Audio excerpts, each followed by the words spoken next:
Donald Trump के कुर्सी संभालते ही लीगल और इल्लीगल दोनों इमिग्रेंट्स के बीच टेंशन बढ़ गई है। इल्लीगल इमिग्रेंट्स को तो डिपोर्टेशन का खतरा है, वहीं जो लीगल इमिग्रेंट्स हैं उनको बर्थ राइट सिटीजनशिप खत्म होने के बाद टेंशन का सामना करना पड़ रहा है। जन्म से मिलने वाली नागरिकता जब से खत्म हुई है तब से उसका सीधा असर पड़ा है H1B वीजा होल्डर्स पर, खास तौर पर इंडियंस पर इसलिए क्योंकि 70% भारतीय यूएस में H1B वीजा लेकर काम करते हैं। अब ट्रंप के एक बयान ने H1B वीजा होल्डर्स की चिंता को दोगुना कर दिया है। उनका कहना है कि बर्थ राइट सिटीजनशिप पूरी दुनिया के लिए नहीं था कि जो भी आए और अमेरिका में बस जाए। इस बयान ने H1B वीजा होल्डर्स की टेंशन को और भी ज्यादा बढ़ा दिया है। H1B वीजा पर आए लाखों स्किल्ड वर्कर्स अमेरिका में अपना भविष्य बना रहे थे, हर नियम का पालन कर रहे थे, यानी कि वो टैक्स भी भर रहे थे और अमेरिकी इकोनॉमी में योगदान भी दे रहे थे।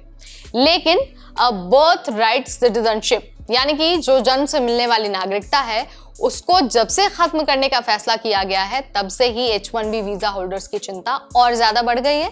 अमेरिका में बर्थ राइट सिटीजनशिप का मतलब है कि कोई भी बच्चा जो अमेरिका की जमीन पर पैदा होता है यानी कि अमेरिका में पैदा होता है उसे जन्म के बाद ही अमेरिकी नागरिकता मिल जाती है। ये कानून अमेरिका के संविधान के 14वें अमेंडमेंट में लिखा गया है। अमेरिका के 14वें अमेंडमेंट के तहत जो भी बच्चा अमेरिका की धरती पर जन्म लेता है फिर उसके पेरेंट्स चाहे ग्रीन कार्ड होल्डर हो चाहे ना हो उसे नागरिकता मिल जाती थी। लेकिन अब ऐसा नहीं होगा। H1B वीजा होल्डर्स के बच्चों की नागरिकता खतरे में पड़ सकती है क्योंकि अब सिर्फ उन्हीं बच्चों को नागरिकता मिलेगी जिनके पेरेंट्स या तो ग्रीन कार्ड होल्डर्स हैं या फिर अमेरिका के नागरिक हैं। लेकिन ज्यादातर जो H1B वीजा होल्डर्स हैं वो ना तो नागरिक हैं और ना ही उनके पास PR यानी कि जो अमेरिका का ग्रीन कार्ड है वो है। अमेरिका का ग्रीन कार्ड हासिल करने के लिए H1B वीजा होल्डर्स बहुत लंबा इंतजार करते हैं, पूरी मेहनत करते हैं और पूरे मन से वहां पर काम करते हैं और यूएस की इकोनॉमी में योगदान भी देते हैं और उन्हें हमेशा इसी बात की आशा रहती थी कि भाई जब उनका बच्चा वहां पर होगा अमेरिका में तो उसे ऑटोमेटिकली सिटीजनशिप मिल जाएगी। लेकिन क्योंकि अब जन्म से मिलने वाली नागरिकता का जो प्रावधान है उसे खत्म करने का निर्णय लिया गया है तो H1B वीजा होल्डर्स के बीच टेंशन हो गई है। तो सवाल ये आता है कि अगर ये बदलाव हुआ यानी कि ये जो निर्णय है ये काम कर गया तो आगे क्या होगा। तो देखिए अमेरिका में पैदा हुए H1B वीजा होल्डर्स के बच्चे स्टेटलेस हो सकते हैं, उन्हें यूएस की नागरिकता नहीं मिलेगी और वो अपने माता पिता के वीजा स्टेटस पर ही निर्भर रहेंगे।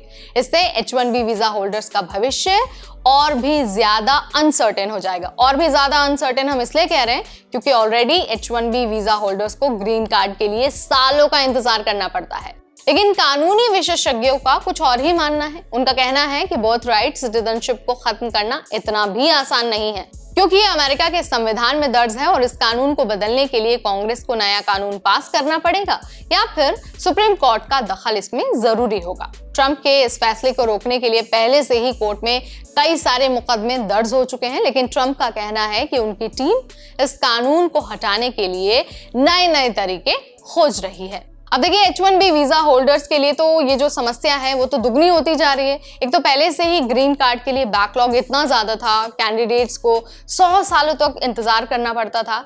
वहीं जो H1B वीजा है वो काफी अनसर्टेन है और हर साल पॉलिसी में बदलाव भी होता रहता है। ऐसे में सवाल ये उठता है कि जो H1B वीजा होल्डर्स अमेरिका में काम कर रहे हैं, खास तौर पर भारतीय, उनका अगला स्टेप क्या होगा और उनके फ्यूचर का क्या होगा, खास तौर पर उनके बच्चों का। आप इसके बारे में क्या सोचते हैं? Let me know in the comment section. Video अगर पसंद आया तो इसे लाइक और शेयर करना बिल्कुल ना भूलें। ऐसे अपडेट्स के लिए stay tuned to NBT Tech Ed।